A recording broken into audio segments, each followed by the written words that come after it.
大家好，我是丽姐，欢迎大家来听相亲故事，感谢大家的订阅。哎呀，今天我要给大家讲一个特别有意思的故事，这事儿啊还得从去年说起。那会儿我正好认识了一对父女，这个故事让我感触特别深。去年我碰到了一个老朋友阿芳，他告诉我他堂妹小云在台湾嫁了个当地人，这不是重点，重点是他跟我说，他姐夫张总就是小云的爸爸，刚从台湾回来，整个人都变了。我一听这话可来劲了，赶紧约了张总出来喝茶，想听听这是咋回事。张总啊，那可是咱们广州有名的暴发户，做建材生意的，那真是从泥腿子白手起家，现在身家几个亿呢。在广州那可是出了名的大手大脚，每次跟朋友聚会，动不动就包个米其林3星，随随便便一顿饭就得好几万。前2年给儿子买了辆800多万的保时捷，人家问他为啥不买更贵的，他还说这车低调点，免得太高调遭人眼红。你说这算哪门子低调吗？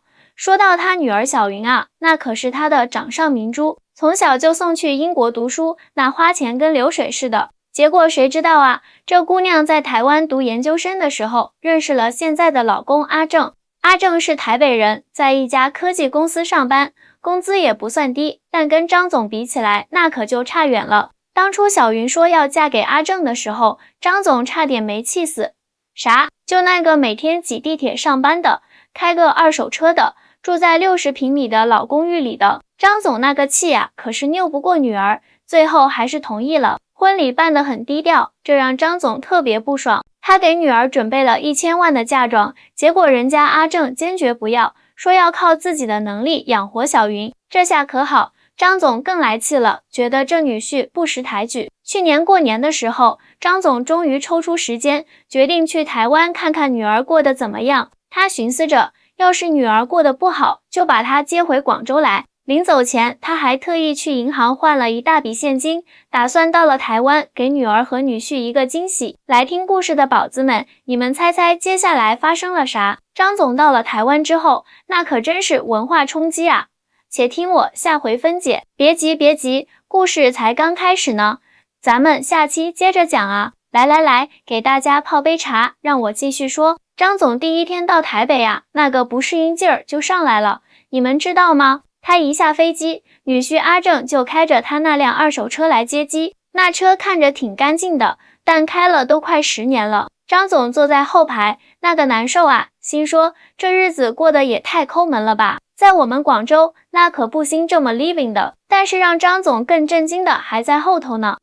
小云和阿正住的是台北市区一个老社区，房子是60平米的2房1厅，还是阿正的爸妈帮忙买的。张总一进门就愣住了，这也太小了吧，在广州他家光客厅就有这么大啊。爸，你先坐，我去给你泡茶。小云笑眯眯地说。张总环顾四周，发现家具都很普通，但是收拾得干干净净的。阿正把张总的行李放好，就开始帮小云准备晚饭。张总这个心里啊，那个不是滋味，他的宝贝女儿从小锦衣玉食，现在竟然要自己做饭，而且厨房那么小，2个人都转不开身。他坐在沙发上，喝着普通的乌龙茶，心里那个难受啊。爸，你饿了吧？我们准备了一些家常菜。小云端着一盘清炒高丽菜出来，接着阿正又端上来几个小菜，卤肉、炒空心菜，还有一锅清汤。张总看着这些菜，默默叹了口气，在广州，他随便下馆子都比这一桌子菜要好得多啊。但是让张总没想到的是，这顿看起来普普通通的晚饭，竟然让他有了不一样的感受。小云和阿正有说有笑的讲着他们的日常生活，阿正还特意去买了张总爱喝的茅台，虽然只是一小瓶，但是这份心意让张总挺感动的。吃完饭后，阿正主动收拾碗筷，张总就跟女儿聊天，这才知道原来阿正平时下班回家都会做家务，周末还会给小云做早餐。虽然日子过得简单，但是小两口感情特别好。爸，你知道吗？阿正他特别会过日子。小云骄傲地说，我们每个月都会存钱，打算过几年换个大一点的房子，而且他还教我理财，现在我也学会精打细算了。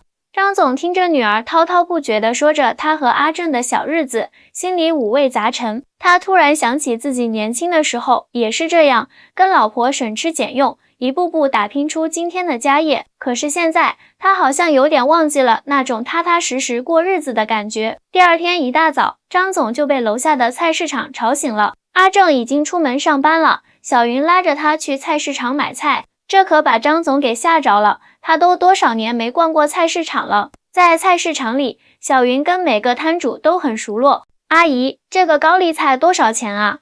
老王，帮我挑2条新鲜的鱼。张总看着女儿讨价还价的样子，又是心疼又是好笑。爸，你看这个芒果，才台币50块1斤，超便宜的。小云开心地说。张总一算，也就人民币10几块钱，在广州，他都懒得买这么便宜的水果。但是看着女儿那么开心的样子，他突然觉得这种生活好像也挺好。中午的时候，小云带着张总去他和阿正平时常去的小店吃饭。那是一家台式便当店，老板娘很热情，知道是小云的爸爸来了，还特意多加了1块排骨。张总吃着这个普通的便当，觉得味道竟然出奇的好。这家店的排骨超好吃的，每次阿正加班，我都会帮他带1份回去。小云说着，脸上洋溢着幸福的笑容。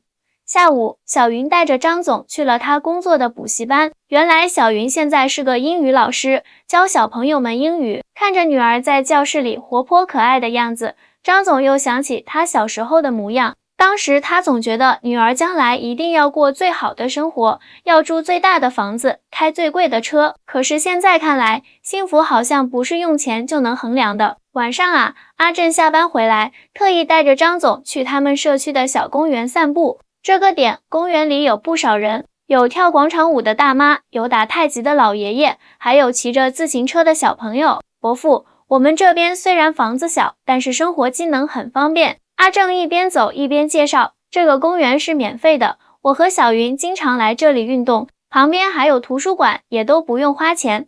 张总听着若有所思，在广州，他住的是高档小区，但是很少有人会在小区里活动，大家都把自己关在家里，好像都怕被人看到似的。第二天是周末，阿正带着张总去参加他们社区的读书会，这可让张总开了眼界了。原来每个月，社区里的年轻人都会聚在一起分享读过的好书。阿正居然还是读书会的组织者之一。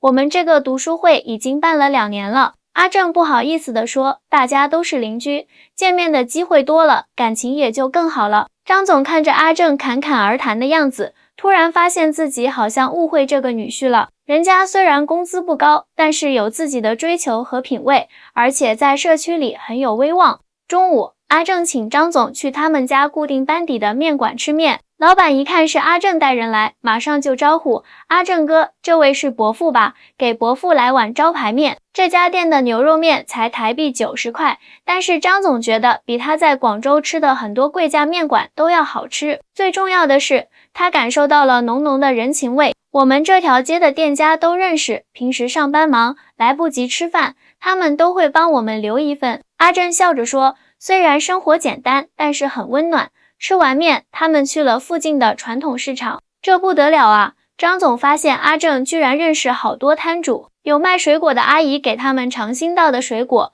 卖鱼的大哥还特意给他们留了一条最新鲜的鱼，这些都是我们的老朋友了。阿正解释说，在台湾最重要的就是人情味，虽然我们赚的不多，但是日子过得很充实。听到这里，张总突然想起自己在广州的生活，虽然住着大房子，开着豪车，但是好像连邻居都不认识。平时出门吃饭，不是米其林就是高档餐厅，但是好像从来没有感受过这种人情味。爸，你知道吗？小云突然说，阿正平时工资不高，但是他每个月都会存一部分钱，说要带我环游世界。而且他还经常带我去听音乐会，去看展览，虽然都是些平价的活动，但是我觉得特别有意思。张总听着，心里有点酸酸的。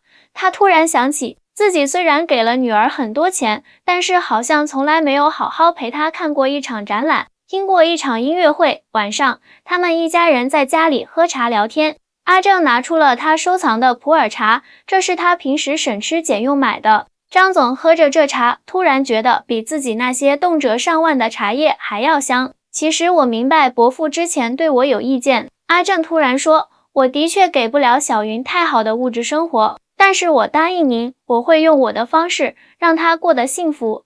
这话说的张总都有点不好意思了，看着女儿和女婿恩爱的样子，他突然觉得自己好像真的错了。在台湾的最后几天，张总可是大有感悟啊。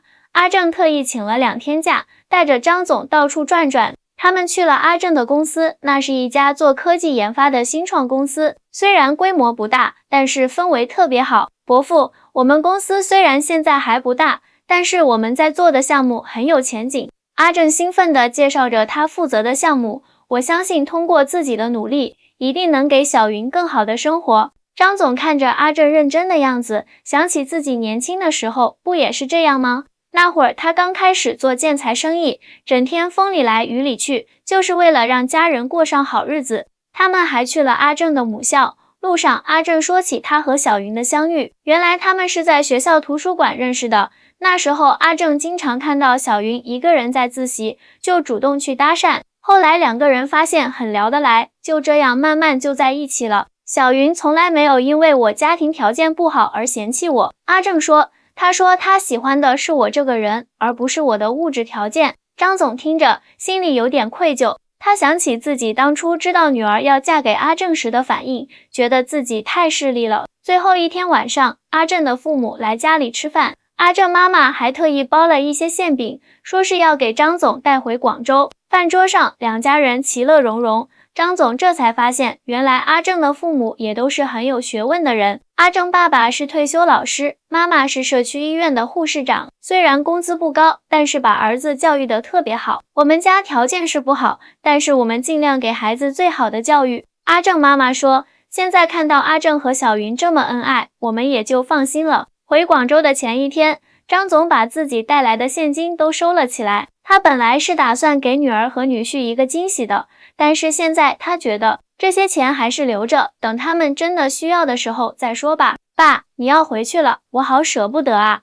小云抱着张总撒娇，傻丫头，爸爸现在放心了。张总摸着女儿的头，你过得好，爸爸就放心了。临走前，张总拉着阿正的手说，女婿啊，爸爸以前是看不起你，现在我明白了。真正的富有不是看银行卡里有多少钱，而是生活中有多少真情实意。你对我们家小云好，这就够了。这话把阿正感动的眼眶都红了。伯父，我一定会好好带小云的。回到广州后，张总可是完全变了一个人啊。他开始跟老伴一起去菜市场买菜，还主动跟社区里的邻居打招呼。他还把自己的一些社交应酬都推了，说要好好陪陪老伴。老张，你这是咋了？他的朋友们都觉得奇怪，我啊是在台湾悟出了人生的真谛。张总笑着说，有钱人不一定有品味，会生活的人才最富有。你们说这话说的是不是特别在理？我觉得啊，张总这次台湾之行不光是看女儿，更是给自己上了一堂人生课。今天的故事就讲到这里啦，大家觉得怎么样？欢迎在下方留言告诉丽姐哦，咱们下期再见。